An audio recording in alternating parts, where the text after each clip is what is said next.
Et avant de lire le texte biblique qui nous est proposé en ce dimanche, je vous invite à la prière. Seigneur, tu nous as promis ton esprit de vérité, cet esprit qui nous conduira dans toute la vérité et pour nous donner la joie et la paix intérieure. Alors ouvre nos oreilles et dispose nos cœurs afin que nous recevions maintenant ta parole et qu'elle nous donne l'enthousiasme de vivre et qu'elle remplisse nos cœurs d'amour pour ces frères et sœurs qui nous entourent. C'est au nom de Jésus-Christ que je te le demande. Amen. En ce dimanche dit des rameaux, il nous est proposé dans les lectures communes au chapitre 19 de l'évangile de Luc, les versets 28 à 40. Après avoir ainsi parlé, Jésus partit en avant et monta vers Jérusalem. Lorsqu'il approcha de Bethphagée et de Béthanie, près du mont dit des Oliviers, il envoya 2 de ses disciples en disant « Allez au village qui est en face. Quand vous y serez entrés, vous trouverez un ânon attaché sur lequel aucun homme ne s'est jamais assis. Détachez-le et amenez-le. Et si quelqu'un vous demande pourquoi le détachez-vous, vous lui direz « Le Seigneur en a besoin ». Ceux qui avaient été envoyés s'en allèrent et trouvèrent les choses comme il leur avait dit. Et comme ils détachaient l'ânon, ses maîtres leur dirent « Pourquoi détachez-vous l'ânon » Ils répondirent « Le Seigneur en a besoin ». Et ils l'amenèrent à Jésus, puis ils jetèrent leurs vêtements sur l'ânon et firent monter Jésus. À mesure qu'il avançait, les gens étendaient leurs vêtements sur le chemin. Il approchait déjà de la descente du mont des Oliviers lorsque toute la multitude des disciples, tout joyeux, se mirent à louer Dieu à pleine voix pour tous les miracles qu'ils avaient vus. Ils disaient « Béni soit celui qui vient, le roi, au nom du Seigneur, paix dans le ciel et gloire dans les lieux très hauts. » Quelques pharisiens du milieu de la foule lui dirent « Maître, rabroue tes disciples. » Il répondit « Je vous le dis, si eux se taisent, ce sont les pierres qui crieront. » Éternel, fais-moi vivre selon ta parole. Amen.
Vous avez sûrement remarqué que dans ce récit, il n'est question ni de branches d'arbres, ni de rameaux, ni de feuilles de palme, contrairement au récit des rameaux dans les autres évangiles. Alors, nous aurions dû trouver un autre nom pour notre culte que celui du culte des rameaux.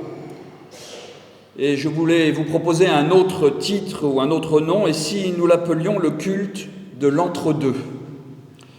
Alors ce titre n'est pas le résultat d'un caprice d'un pasteur qui s'ennuyait, mais j'aimerais vous montrer ce matin que c'est dans cet entre-deux qu'une bonne nouvelle peut surgir pour nos vies. Pourquoi ? Nous avons l'habitude de vivre ce temps des rameaux, ce week-end des rameaux, comme un entre-deux. Entre Noël et Pâques, entre une fête qui annonce une naissance d'un bébé et une autre naissance, celle à une vie nouvelle, celle de la résurrection. C'est aussi un entre-deux entre le début du carême et Pâques, pour ceux qui ont choisi de vivre un moment particulier pendant cette période. Dans le calendrier liturgique, ce culte dit des rameaux, c'est un presque Pâques, mais pas encore. Il y a encore un petit bout de chemin à parcourir, et non des moindres.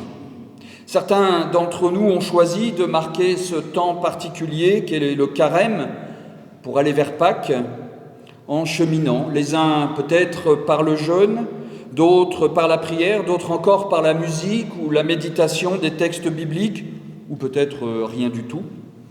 Avec les rameaux, eh bien, on y est presque à Pâques, mais pas encore.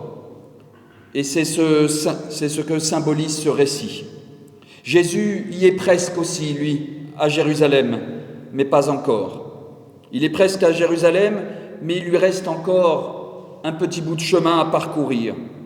Il est encore entre deux, entre un départ de Jéricho, la ville considérée comme la ville la plus vieille du monde, et une arrivée à Jérusalem, la ville céleste, la ville de Dieu, du grand temple. Une route qui fait passer du monde ancien au nouveau monde. Souvenez-vous, quelques versets plus haut, avant notre texte, le texte nous dit que Jésus est parti de Jéricho, où il a guéri un aveugle, et ensuite il a converti Zachée aussi, le collecteur de taxes, et alors seulement il a commencé sa longue route vers Jérusalem. Une quarantaine de kilomètres dans le désert chaud, sec, aride. En plus, Jéricho est à 280 mètres sous le niveau de la mer, et Jésus à 750 mètres au-dessus du niveau de la mer. C'est donc une longue montée aussi, plus de 1000 mètres de dénivelé en pleine chaleur. La montée vers Jérusalem, vous l'entendez, ne commence pas au mont des Oliviers. Elle commence à Jéricho. Et c'est en arrivant vers Bethphagée et Béthanie que se déroule notre scène. Et il faudra encore qu'il monte au sommet du mont des Oliviers, qu'il redescende derrière pour traverser la vallée du Cédron, une vallée qui, si on la descend, mène à la Géhenne, ce grand dépotoir qui brûle en permanence et qui récolte toutes les ordures de Jérusalem.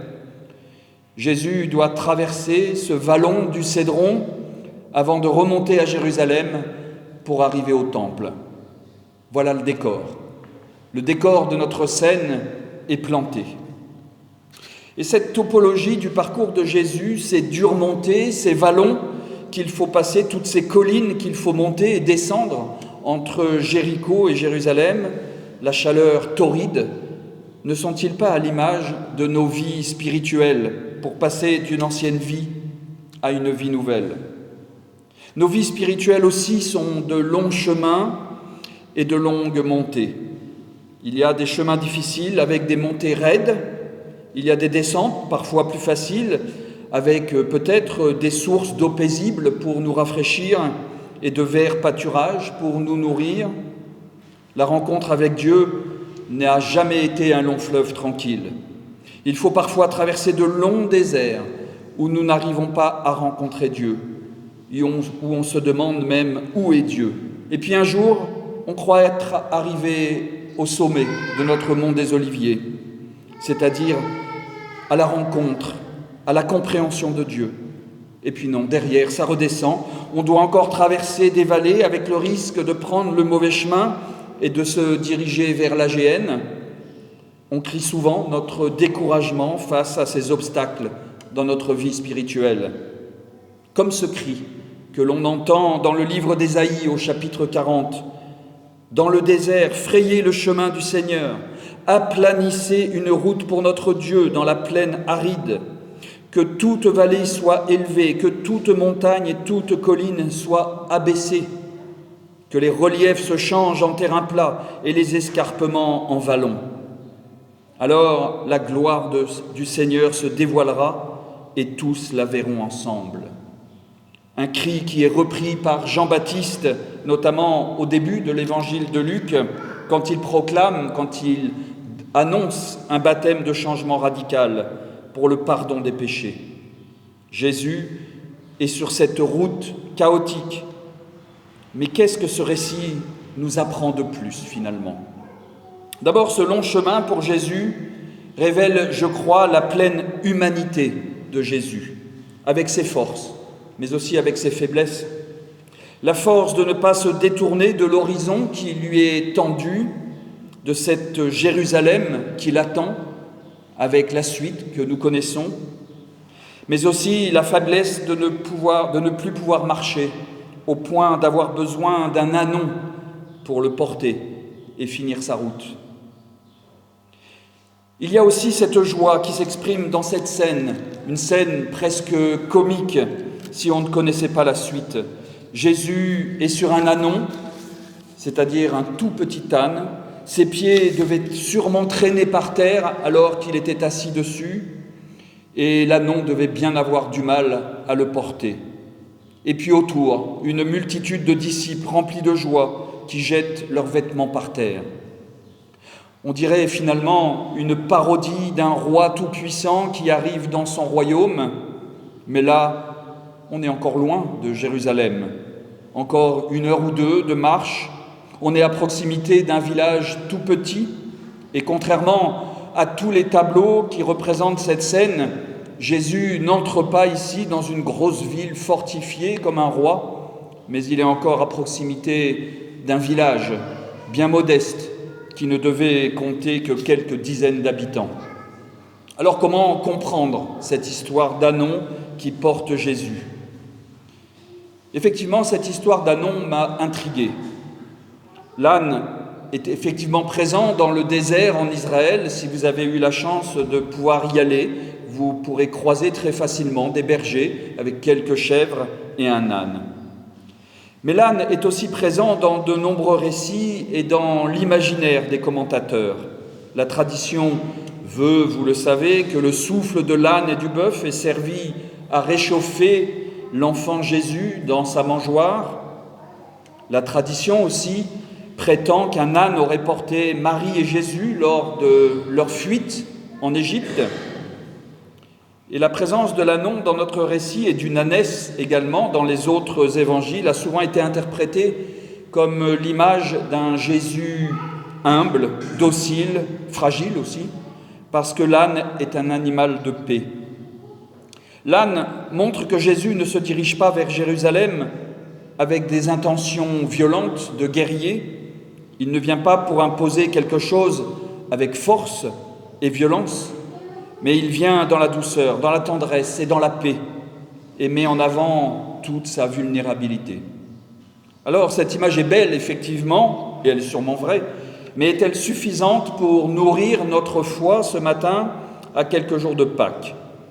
J'aimerais aller un peu plus loin. En réalité, il existe dans le judaïsme ancien et au 1er siècle un culte de l'âne. Les Juifs vénéraient dans certains temples un âne, ou alors une tête d'âne, ou un homme monté sur un âne. Ensuite, il faut rappeler que dans l'Ancien Testament, il y a de nombreuses références à l'âne comme étant un animal sacré, voire divin, notamment dans l'histoire que vous connaissez probablement tous de l'ânesse de Balaam, un âne qui est en contact avec Dieu directement. Il y a aussi une tradition chez les commentateurs juifs qui relate que Moïse aurait trouvé des sources d'eau dans le désert grâce à des ânes quand il se trouve au rocher d'Horeb. L'âne n'a donc pas seulement la réputation d'être un animal docile, toujours assoiffé et habile à trouver de l'eau, mais il est celui qui met en relation directement avec Dieu. Il existe aussi quelques représentations d'ânes crucifiés. C'est plus étonnant. Alors on ne sait pas avec certitude si ce sont des détournements pour se moquer de Jésus, ou alors au contraire, s'ils sont des représentations positives de Jésus. Jésus étant crucifié, eh bien c'est Dieu lui-même qui est crucifié, et comme je vous l'ai dit, ces cultes de l'âne représentaient Dieu sous la forme d'une tête d'âne. J'aimerais donc faire l'hypothèse que dans notre récit où Jésus est monté sur un ânon, qu'il s'agit de bien plus qu'un moyen de transport calme et paisible pour éviter à Jésus de se fatiguer. Cette image, je crois, c'est celle de Dieu qui accompagne Jésus. Et si Dieu semblait absent dans notre récit, c'est qu'il est représenté sous la forme de cet ânon, figure bien connue pour les Juifs de Palestine. Un Dieu toujours présent qui porte Jésus vers la cité même de Dieu, un Dieu plein de douceur, un Dieu qui accompagne Jésus sur sa route, un Dieu qui le porte, un Dieu qui avance à sa vitesse. Et nous pouvons en faire aussi une autre lecture. Et si le culte de l'âne a bel et bien existé, il est aussi le symbole d'une forme d'idolâtrie ou d'une façon de pratiquer sa foi un peu ancestrale. Lorsque Jésus envoie ses disciples chercher un ânon dans notre récit pour se laisser conduire vers Jérusalem, je vois ici finalement une ouverture de Jésus aux autres pratiques religieuses, aux autres croyances. Et quand Jésus envoie ses disciples, on peut penser que Jésus savait même que dans ces villages, il y avait des lieux d'adoration avec des ânes. C'est pour cela qu'il savait qu'il y avait un âne qui attendait.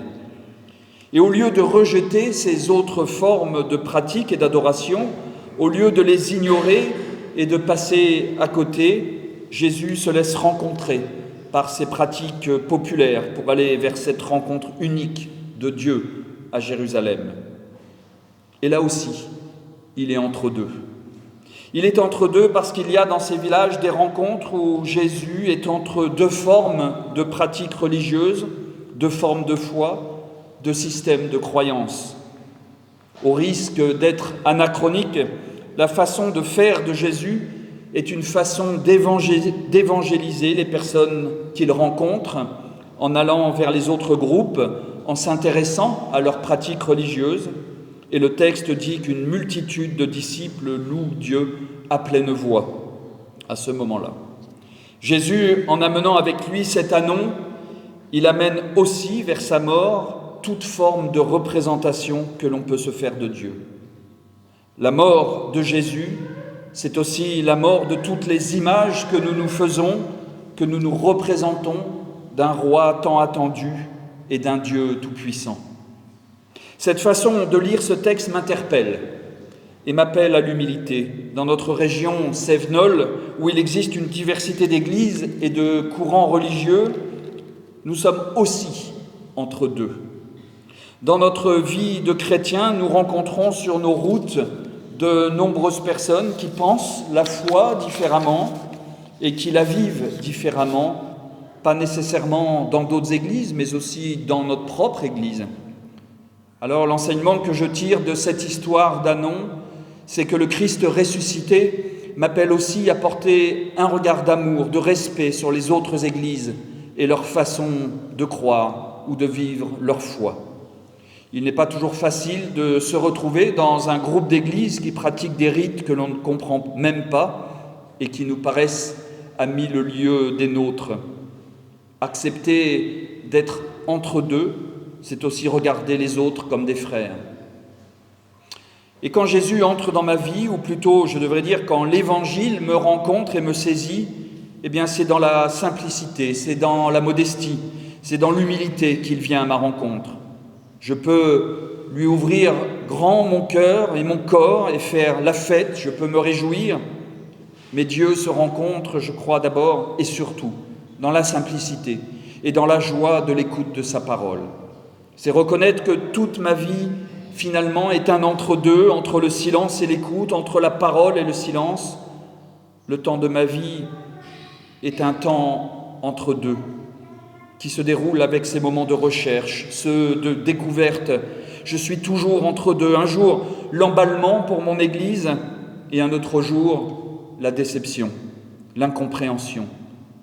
Mais c'est toujours le désir de cette rencontre qui me conduit vers Pâques, et c'est à Pâques que j'espère faire cette rencontre de Dieu à travers le visage du ressuscité. Et je pourrai à mon tour dire et crier « Béni soit celui qui vient, le roi, au nom du Seigneur, paix dans le ciel et gloire dans les cieux très hauts. » Amen.